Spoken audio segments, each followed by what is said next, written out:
Bukan sebuah kebetulan saudara-saudara, nubuat Nabi Yesaya ini sengaja dipilihkan di Minggu Palma untuk menjadi senjata kita. Allah memberikan kita 4 senjata, 4 pemulihan, 4 kesembuhan, 4 keterampilan betul-betul yang bisa kita gunakan untuk memasuki kisah sengsara Tuhan Yesus. Salam damai sejahtera saudara-saudaraku yang terkasih pencinta firman Tuhan. Berjumpa kembali dengan Bible Learning with Father Joseph edisi ke-84 di tahun 2024 ini. Kebetulan hari ini gereja mengajak seluruh umat beriman memasuki sebuah misteri yang luar biasa, yaitu Minggu Palma atau Minggu Palem. Saudara-saudara yang terkasih, apa kabar Anda hari ini? Apakah tadi pagi Anda sudah ke gereja? Di Minggu Palma, jangan sampai lupa enggak ke gereja. Saya tadi pagi misa di sebuah paroki di Santo Bonaventura Pulau Mas. Itu saya senang sekali, luar biasa. Begitu melihat ya, sejak pagi umat membawa daun palma bersama keluarga mereka. Kemudian juga ada yang pakai baju hijau, ada yang pakai baju merah gitu ya. Kalau hijau itu sesuai Romo sama daun palmanya, seger, simbol kehidupan, simbol kebaharuan dalam hidup. Sementara yang pakai baju merah adalah sesuai sama warna liturgi Romo, memasuki pekan suci, pekan sengsara Yesus Kristus. Saudara-saudara, kalau tadi pagi Anda ke gereja mana dan juga pakai baju apa? Saya tebak-tebak Anda mungkin pakai baju hijau atau baju merah. Saya nggak tahu tebakan saya betul atau tidak. Saudara-saudara yang terkasih, Anda pasti sudah tahu ketika Anda ke gereja tadi, bacaan Injilnya ada 2, khotbahnya pun ada 2.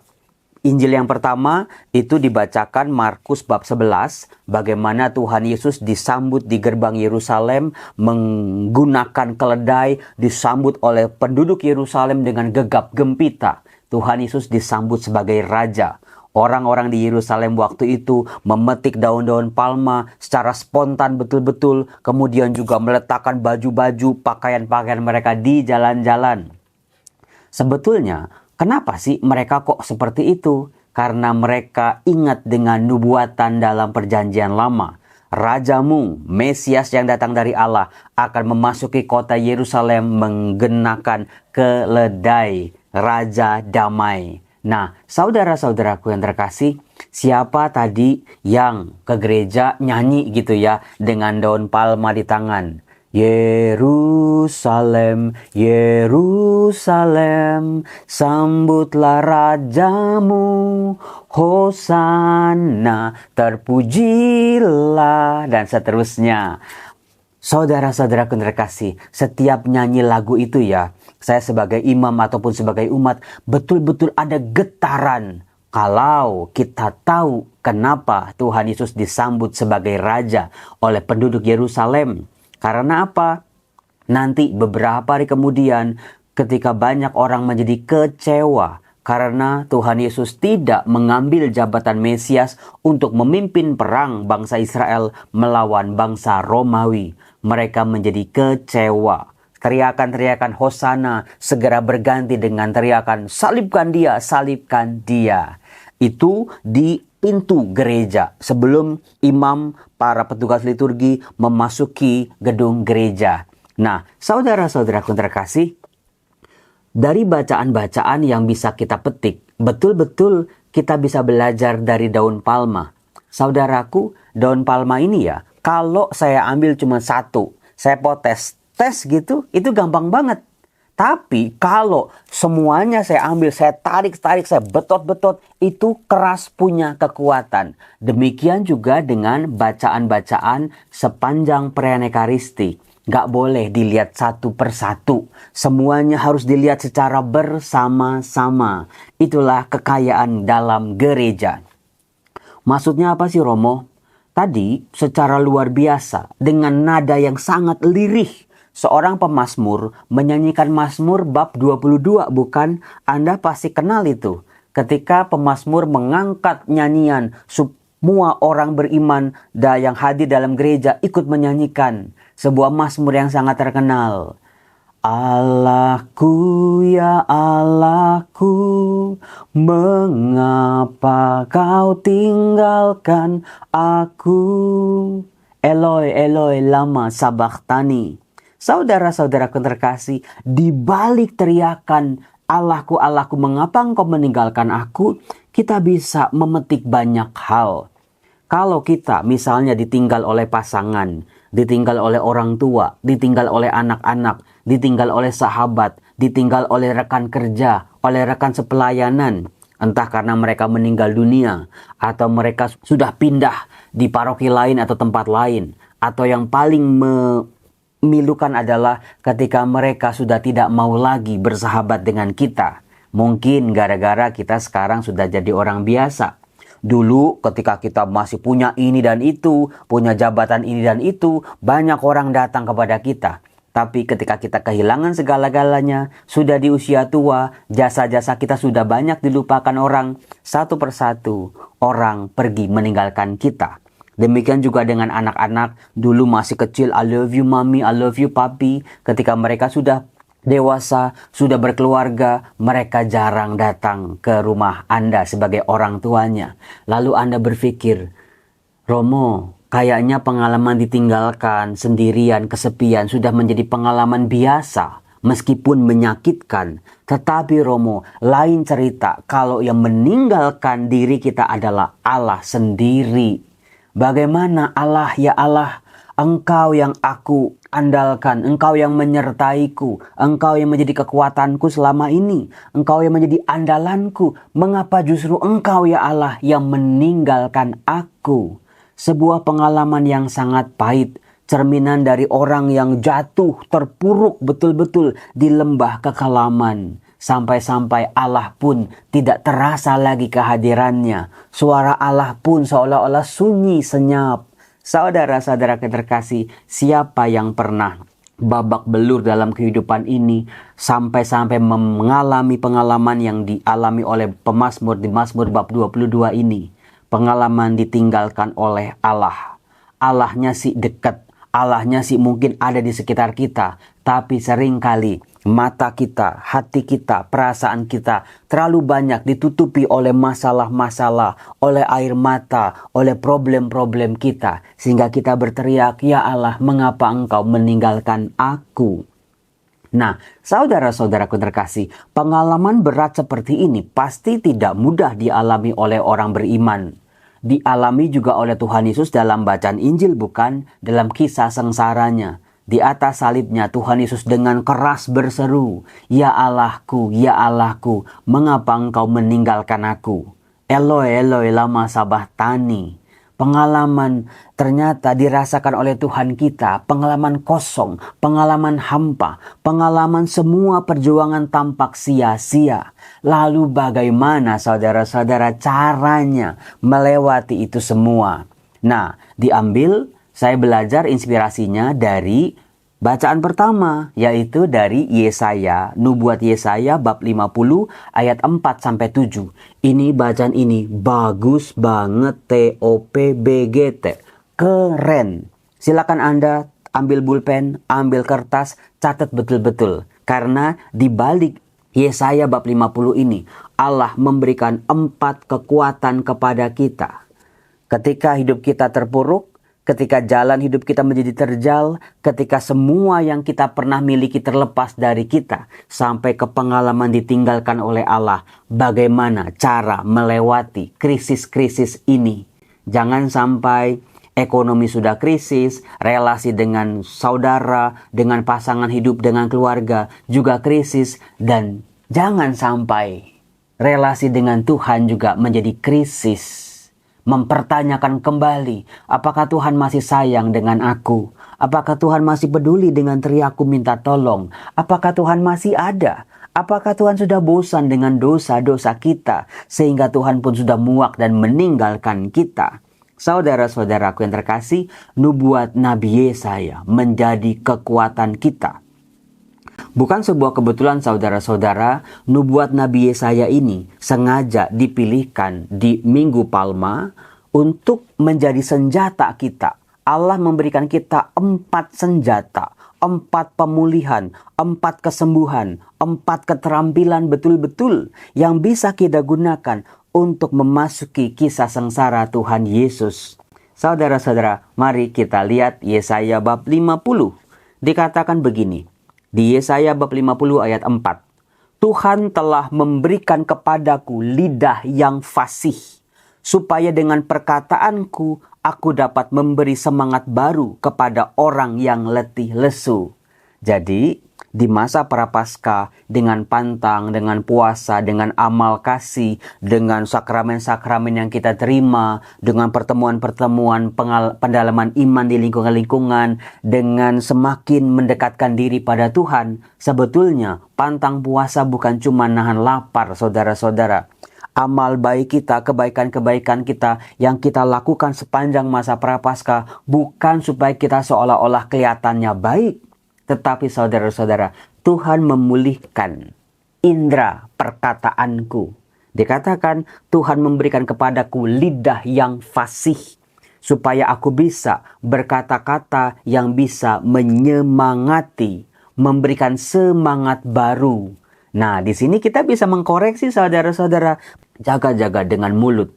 Bukan cuma kita menjaga, aduh Romo, nggak makan daging aja itu berat banget Romo. Nggak makan gorengan aja berat banget Romo. Tetapi saudara-saudara yang terkasih, dengan mulut yang sama sering kali kita malah melemparkan hoaks dan fitnah. Kalau ngomongin orang kayak udah merasa paling suci, paling benar. Kalau udah menghakimi orang, gosipin orang yang kita nggak suka. Apalagi ketemu sama orang yang juga nggak suka sama orang yang kita nggak suka. Udah kompor meleduk aja itu. Kita omongin kejelekan-kejelekannya. Kita siarkan kemana-mana kelemahan-kelemahannya. Hati-hati saudara-saudara terkasih. Semoga di minggu terakhir ini sebelum Paskah, minggu suci atau pekan suci, Tuhan beri aku lidah yang fasih, supaya aku bisa mengucapkan kata-kata yang memberikan semangat baru untuk diriku, untuk orang-orang di sekitarku, untuk orang-orang yang mendengar kata-kata, kalimat-kalimat yang mengalir dari mulutku. Jangan sampai saudara-saudara di pekan suci ini kebun binatang keluar dari mulut kita. Ketika kita memaki orang, ketika kita memfitnah orang, kejelekan-kejelekan orang, wah semua keluar dari mulut. Hati-hati. Jangan sampai mulut kita ini menjadi mulut yang rakus, apa juga dimakan, gak bisa tahan diri. Demikian juga dengan yang keluar, saudara-saudara. Apakah kata-kata kita menjadi pujian, menjadi syukur kepada Tuhan, menjadi kata-kata yang bisa membangkitkan semangat buat orang-orang di sekitar kita, atau kata-kata yang menipu, kata-kata kebohongan, kata-kata yang mencoba untuk menutupi segala yang busuk dengan hal-hal yang manis, fitnah, kebohongan, iri hati, dendam. Hati-hati di mulut. Maka mintalah rahmat ini. Tuhan berilah aku mulut yang fasih, lidah yang fasih. Kemudian yang kedua dikatakan, setiap pagi ia mempertajam pendengaranku untuk mendengar seperti seorang murid. Setiap pagi kalau Anda bangun pagi, berdoa enggak? Setiap pagi ketika Anda melek mata, apa yang Anda pegang, apa yang Anda cari? Kitab suci kah atau handphone Anda? Sujud dalam doa, tekuk betul-betul lutut Anda, katupkan tangan Anda, berdoalah ketika masih pagi. Tuhan mempertajam pendengaranku. Kalau tadi berikan aku lidah yang fasih, sekarang indera pendengaran, mempertajam telingaku supaya aku bisa mendengar seperti seorang murid. Maka dari itu saudara-saudaraku yang terkasih, berhadapan dengan firman Tuhan, kuncinya adalah coba doa, baca kitab suci, usahakan pertobatan kita.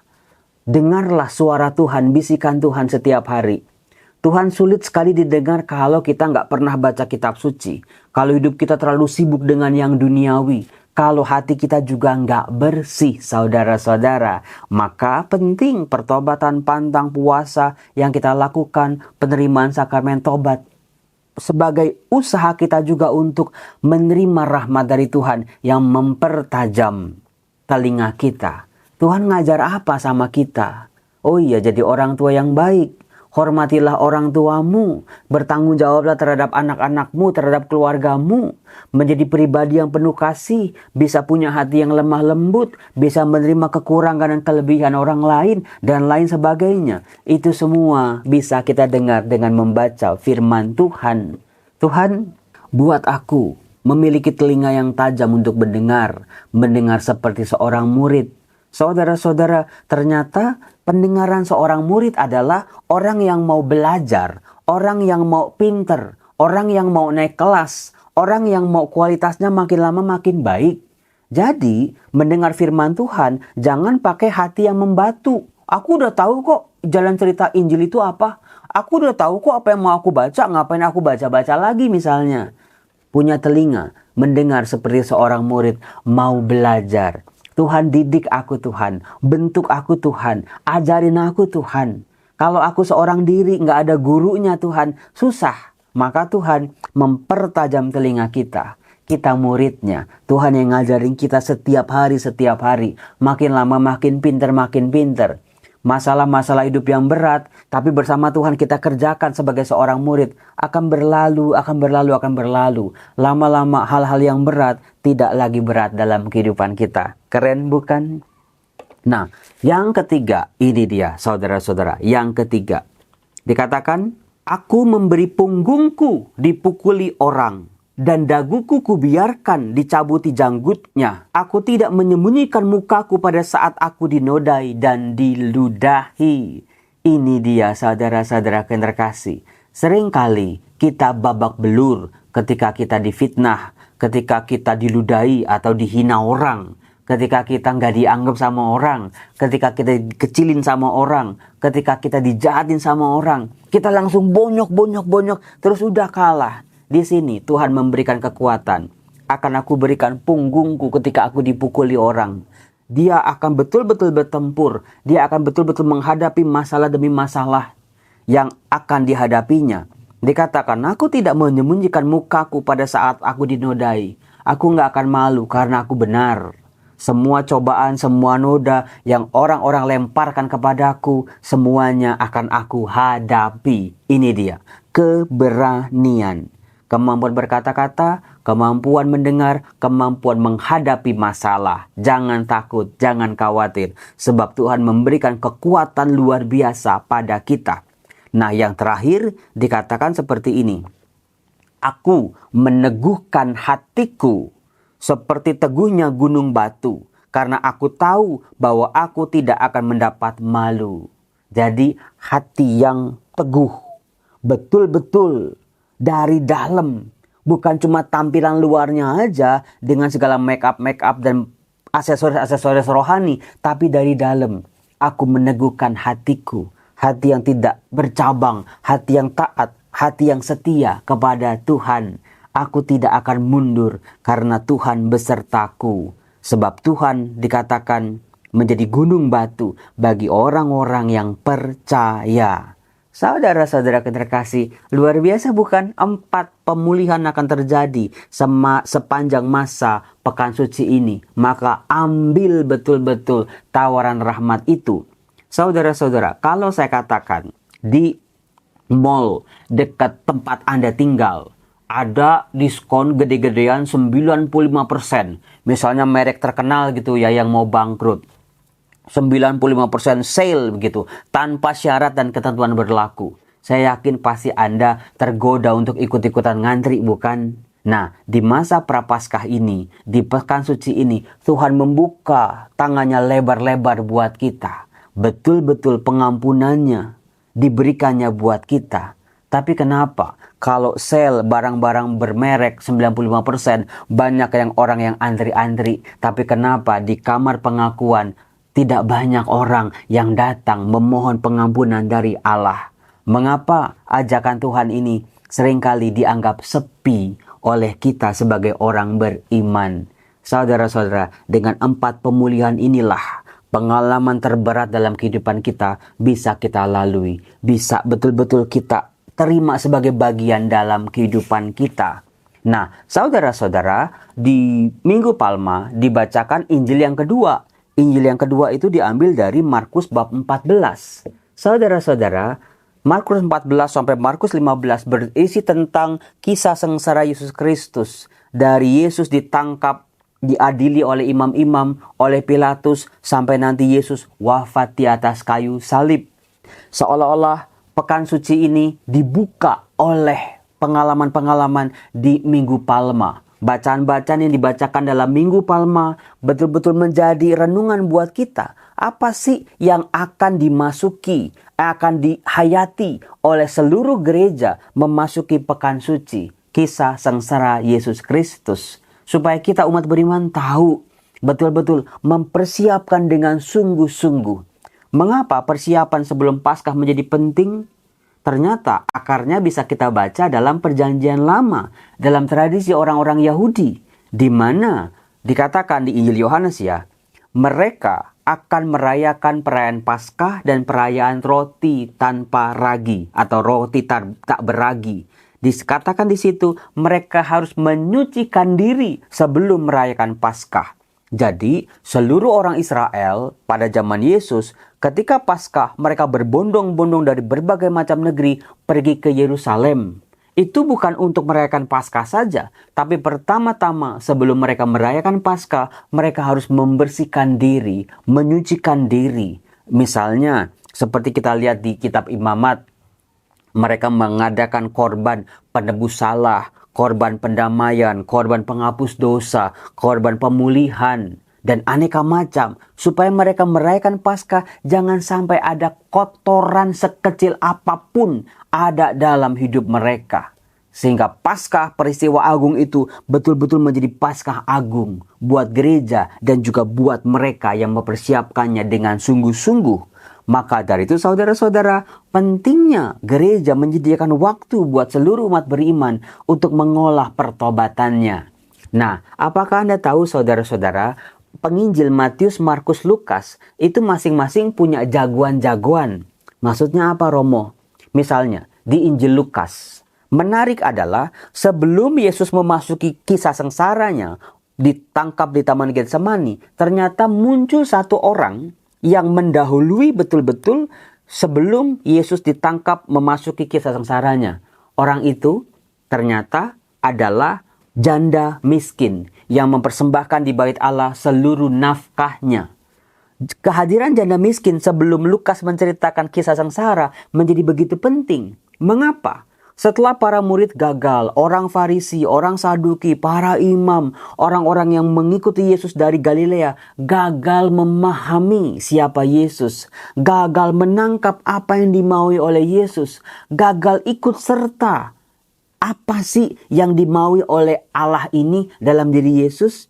Untungnya saudara-saudara, dari segala rangkaian-rangkaian kegagalan, untungnya ada satu orang namanya janda miskin. Dia dikatakan udah gak punya suami, pasti dia bukan orang kaya, dia pengemis. Ternyata janda miskinlah orang terakhir yang bisa memberikan respon positif buat Tuhan. Untuk memasuki kisah sengsara Yesus Kristus, serahkan semua pikiran, hati, semua pusat fokus kita pada Tuhan. Ikut jalan salibnya. Itulah yang dilakukan oleh janda miskin. Lalu kalau dalam Injil Matius, dalam Injil Markus, ada satu orang lain lagi, yaitu perempuan yang membasuh kaki Yesus dengan minyak narwastu. Perempuan ini gak jelas dia itu janda atau masih gadis. Perempuan ini dikatakan minyak narwastu itu sangat mahal.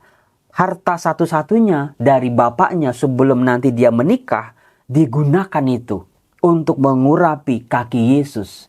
Jadi, janda miskin ataupun perempuan yang meminyaki kaki Yesus dengan minyak narwastu adalah orang-orang yang total buat Tuhan. Orang-orang yang gak setengah-setengah, orang-orang yang gak hitung-hitungan, orang-orang yang gak mikir untung rugi, semua buat Tuhan. Itu luar biasa. Sikap inilah yang sangat diperlukan buat kita sebelum kita memasuki pekan suci, apalagi hari suci, Kamis Putih, Jumat Agung, Sabtu Suci, dan Minggu Paskah. Belajar dari dua pribadi ini, aku berserah Tuhan.